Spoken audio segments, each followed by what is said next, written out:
Nova Estela Ciência em Debate, um programa da TV PUC São Paulo, um programa que conta com apoio do programa de História da Ciência, que fica no campus da Marquês de Paranaguá, que muita gente não conhece, mas é uma pequena ilha verde, ali pertinho da Praça Roosevelt, onde é tudo concreto. A PUC tem o seu campus, um campus da área de exatas e que inclui a área da História da Ciência. História da Ciência que busca conhecer a ciência, a tecnologia que invade a nossa vida por todos os cantos, por todos os poros, e que muitas vezes temos uma dificuldade de entender de onde veio essa ciência e para onde ela está nos levando. Nova Estela procura trazer convidados para que num debate muito aberto e muito direto a gente consiga entender melhor esta ciência e tecnologia que vive no século XXI em todas as partes do planeta. Hoje nós temos uma satisfação muito especial, a gente às vezes traz professores já de longa carreira, e o Pedro Mesgraves, que é um já assíduo participante aqui do Nova Estela, ele já está retornando, ele vem contribuir conosco, porque o Pedro ele tem uma característica interessante, né? Ele mistura a sua reflexão intelectual acadêmica com a sua própria prática e profissão, né? Ele é, para quem frequenta a PUC, Monte Alegre, né? Ele está lá no prédio novo, na livraria da comunidade, vendendo livros, trabalhando como um livreiro, né? Ao mesmo tempo, um pouco distante aqui da PUC, lá na USP, ele faz o seu doutoramento em Geografia Humana, estudando justamente a transformação que está ocorrendo no Brasil e no mundo, no comércio, na transmissão do conhecimento através do livro. O livro que durante milênios foi um objeto de papel, impresso, né, impresso em boas tiragens de 1.000, 2.000, 50.000, 100.000, né, hoje começa a ganhar um novo suporte. Então, Pedro, muito bem-vindo. Boa tarde, muito obrigado. É uma satisfação tê-lo aqui conosco novamente no Nova Estela. E eu queria, antes da gente entrar propriamente no tema do livro eletrônico, até que você fizesse uma breve reflexão, porque eu conheci o Pedro, por incrível que pareça, não foi no mundo presencial, né? Tem gente que fala que não é um mundo real. Eu fico bravo porque para mim é real esse mundo e é real o mundo onde eu conheci o Pedro, afinal, né, se fosse uma fantasia, nós não estaríamos aqui juntos no programa Nova Estela. Eu o conheci no Twitter, né? Como muita gente que nos acompanha aqui sabe, eu, além de professor de História da Ciência, aqui na PUC São Paulo, eu também sou encarregado, por uma designação do nosso reitor, professor Dirceu, de cuidar do Twitter oficial da PUC, né? @ PUC_SP. Esse é a nossa cara, o nosso avatar, é o nosso ser dentro do Twitter, mas para quem conhece o Twitter, basta entrar na página da PUC do Twitter, onde estão os microblogs da PUC, e a pessoa vai ver lá, coordenador, professor José Luiz Goldfarb. Ou seja, o Twitter da PUC não só é um encargo que eu tenho, como também é assinado por mim. Ou seja, o que permite que alguém faça uma pergunta e eu respondo. Né? Eu não preciso me esconder numa coisa branca, chapa branca, institucional da PUC. Essa foi uma decisão aqui da equipe de comunicação com o reitor, né, de que o Twitter da PUC seguiria essa proposta que o Twitter tem, quem não conhece vai um dia conhecer, né, de que as pessoas e mesmo as instituições tenham um relacionamento que seja além da mera instituição, né? É uma coisa que permite diálogo. Então, Pedro, você que é um tuiteiro, que eu fui conhecer e descobri que era uma pessoa realmente dedicada não apenas a praticar o Twitter, mas que tuita, né, muitas reflexões e muitos links, né, que têm a ver com a pesquisa dele e que nos trazem para a discussão sobre o futuro do livro, o que é o livro eletrônico. Então, começa pelo Twitter e entra no livro eletrônico. Bom, o Twitter, além de ele ser um microblog que as pessoas colocam suas emoções, o que sente no dia, o que aconteceu com ela durante o dia ou a semana, ela também é uma ferramenta muito importante para alcançar novas informações e conhecer novas pessoas.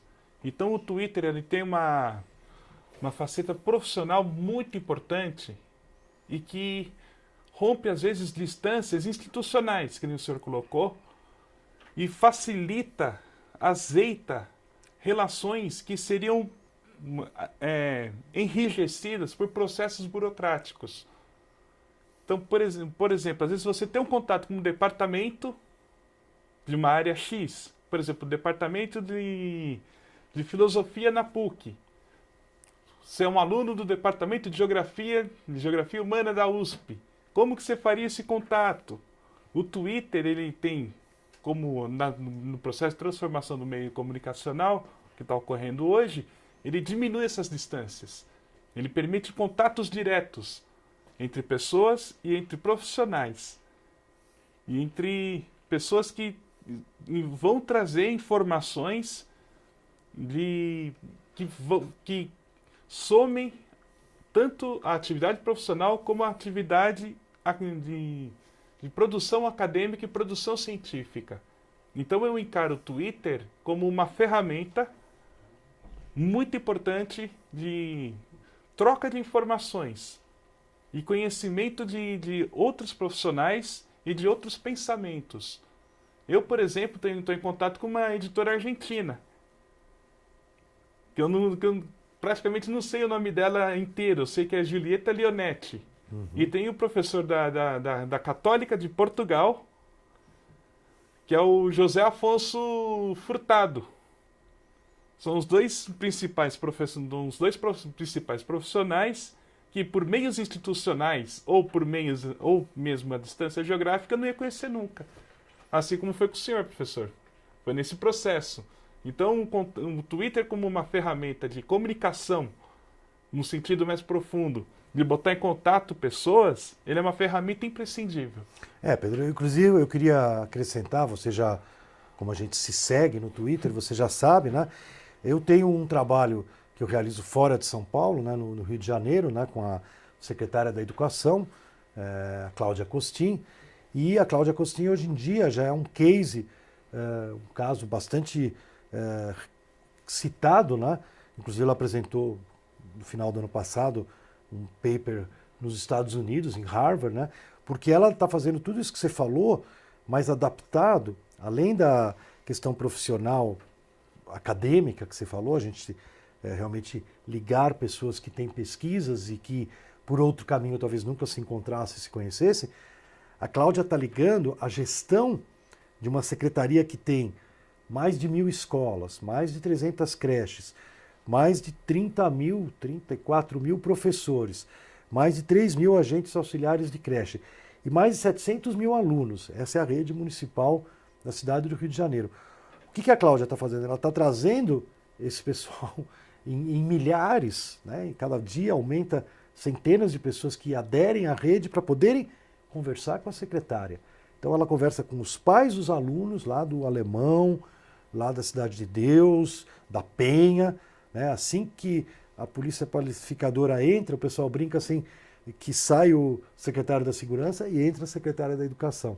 Então essa ação ela está sendo viável e muitas das informações, das ideias, das avaliações, dos direcionamentos que a secretária toma lá no seu gabinete, sentadinha, presencial numa cadeira, vem do fato de que ela passa uma parte do dia despachando dentro do Twitter. Tá? E junto com a Cláudia, eu e lá quem está no Rio de Janeiro, né, mas tanto faz isso, porque o Twitter você está em qualquer lugar e está junto, né, nós acompanhamos a tuitagem da secretária e já vamos resolvendo, encaminhando questões, problemas, direto. Pra você ter uma ideia, nós tivemos um momento ali que algumas diretoras estranharam que a gente estava em contato com os subalternos sem passar por elas. Como elas não estavam no Twitter, elas não sabiam o que estava acontecendo. Isso tem um nome, que depois eu vi, né, os especialistas chamando, é a horizontalização da gestão. Porque você não tem mais ofício, nem telefonar para o gabinete que passa por 1, 2, 3 pessoas até chegar, se chegar, numa secretária. No Twitter é um diálogo direto, né? Mas, enfim, esses são aspectos do Twitter. Vamos agora pensar como é que isso tudo se relaciona com a tua pesquisa com o livro eletrônico, né? Bom, o Twitter, para mim, com a relação ao livro eletrônico, vou a partir da minha experiência pessoal, como twitteiro, inclusive, foi como eu vou achar essas informações se na mídia convencional a informação demora demais para chegar. Mídia tradicional que eu já estou colocando é os sites. E mesmo alguns blogs. Ou seja, mesma estrutura de revistas, jornais e agora os sites de notícias, por exemplo, já estão ficando com informações pesadas, de fluidez, de baixa fluidez. O Twitter me permitiu encontrar pessoas que estão fazendo, desde pessoas como eu, que estão querendo descobrir o que é essa nova estrutura do livro, como pessoas que já fazem o livro eletrônico, com muitos anos de experiência, como o Mike Shatkin, que escreve no Publish News, que é um site dedicado ao mundo editorial, e ele é um colunista que está colocando exatamente as questões futuras do livro eletrônico. Eu conheci primeiro pelo Twitter, depois pelo site, pela coluna dele na Publish News, por exemplo. Ou seja, a própria estrutura de site já está ficando fechada. Então, o livro está se inserindo novamente em um novo contexto comunicacional. Então, o livro está começando a ganhar uma dinâmica que o aproxima da internet. Ele se aproxima de uma página de internet. A programação básica atual de um livro eletrônico é HTML5, que é uma versão avançada de HTML e que permite fechar melhor o mais utilizado hoje, que é o EPUB. O EPUB permite você colocar ferramentas de vídeo, por exemplo. E ele também já tem estudos, estudos não, existem profissionais que estão evoluindo isso, inclusive uma empresa brasileira que é a Singular, inserindo vídeos dentro dos EPUBs. Ou seja, você tem um livro, ou seja, você tem o conteúdo de um livro e que você pode inserir um vídeo. E o que é mais impressionante, pelo menos para mim, que vai ser uma transformação radical de fato para o livro eletrônico. Atualização constante. Então, muitos manuais, livros técnicos, como por exemplo, Código Civil, Código Penal, Manual de Anatomia Humana, eles têm tendência a deixarem de ser uma estrutura física em papel para se tornarem uma estrutura eletrônica e mais ainda, assinaturas. Você não precisa mais comprar um livro de Código Penal, que como a legislação muda muito rápido, você precisa de atualização também rápida.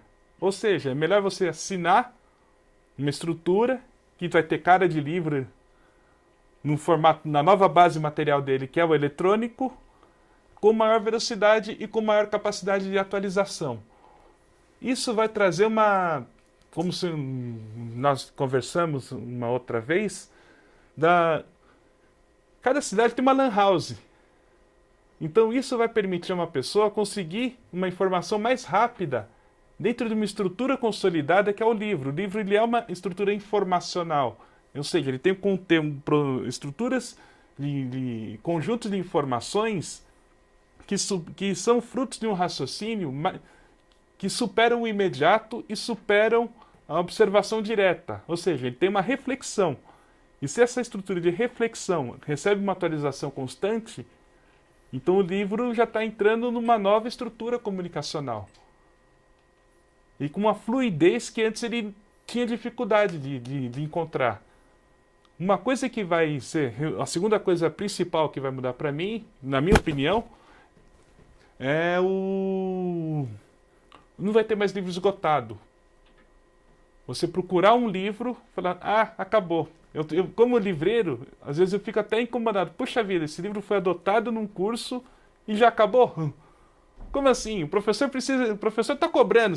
Daqui 2 semanas é uma prova e o livro está esgotado? Acabou na editora? Que história é essa? Muito interessante. É uma mudança absurda no conjunto das relações. Nenhuma obra mais vai ser esgotada na história. Essa é a ideia. Sim. Isso é incrível. Sim. Pelo menos eu estou com essa visão, que pelo processo digital não vai ter sentido você ter uma obra esgotada, sem ter uma explicação plausível para ela. Como, por exemplo, disputa de de autoria ou de espólio de um determinado autor. Sem ser isso, não tem por que um livro estar esgotado. Entendi. Bom, essa questão... Essa, pelo menos para introduzir essa questão que o livro ele se insere numa nova estrutura comunicacional e que ele também vai ser ele vai ter uma nova característica econômica também dentro dessa estrutura. E que é a você própria já internet. Eu vi que você trouxe aqui o teu iPad, você já está lendo no iPad. Eu já estou lendo alguma coisa, porque não tem muita coisa no Brasil digitalizado. O país que está com o maior índice de digitalização dos livros eletrônicos atualmente, números da semana passada, é a Espanha. 75% do seu conjunto, do seu catálogo já está digitalizado. Uau! 75%. Já dá para ler os Cervantes no Ah, iPad. com certeza. Em vários formatos, tanto gratuitos, que é o PDF, né, como a gente costuma brincar, que é o PDFão, e já EPUBs elaborados. EPUBs bastante elaborados. Tá legal. Então vamos dar uma resumida aí, porque é bastante informação. É bastante informação, né? Quer dizer, você encara o primeiro ponto que você ressaltou, até fazendo a passagem do Twitter para o livro, né? É o aspecto comunicação, né? Quer dizer, o livro ele era uma fonte de informação, mas de certa forma estática. Quer dizer, uma vez que eu tenho o livro, aquele produto que eu adquiri, ou que eu pego na biblioteca, não importa, não é uma questão de posse, mas é uma questão de delimitação, né?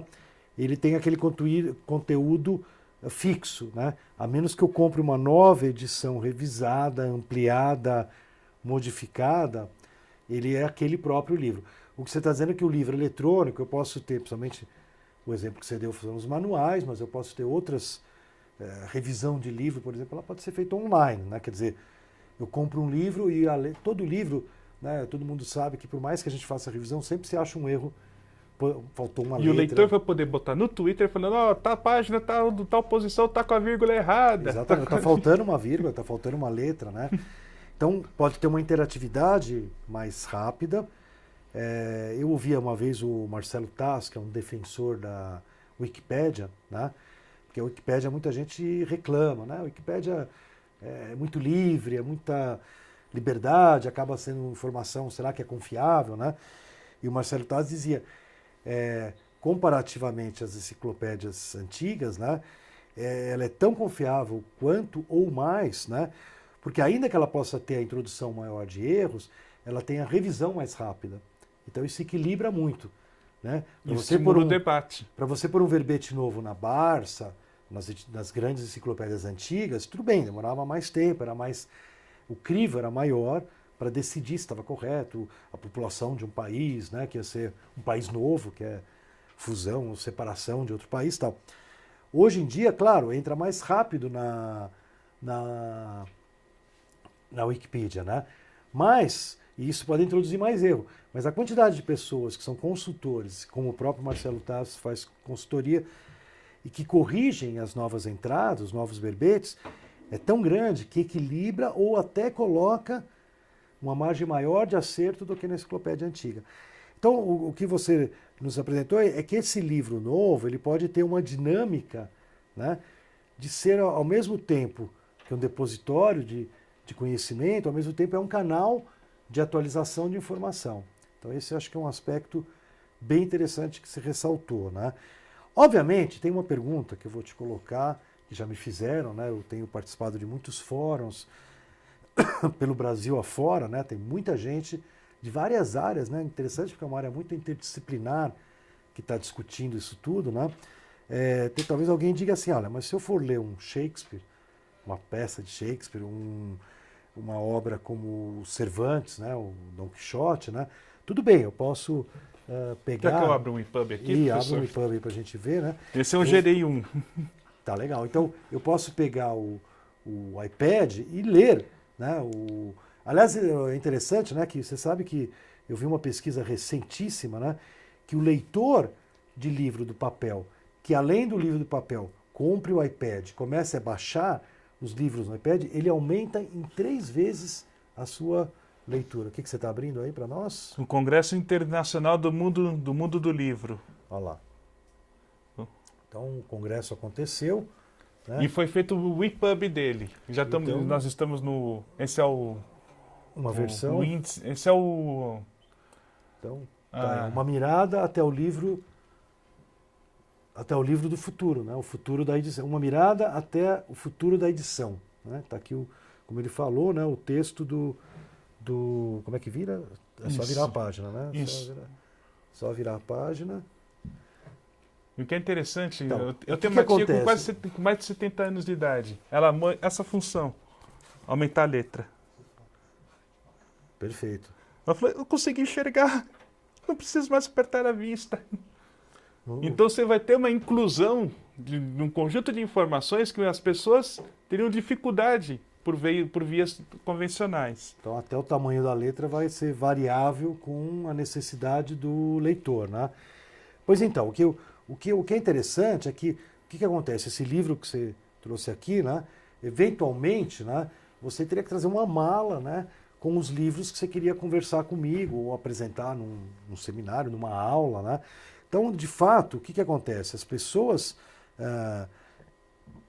que são leitoras ou que vão ser os leitores do futuro, já lembrando aquele conceito lá dos nativos digitais que a gente tem discutido entre nós e com outras pessoas aí pelo mundo do Twitter, e eu sei de fóruns, né, de pedagogia, de educação, né, onde se discute como a sala de aula, o papel do professor, né, vai ter que ser muito presente dentro do mundo virtual. Novamente, citando a experiência lá da Cláudia Costini no Rio de Janeiro, a gente está introduzindo em 2011, né, a Educopédia.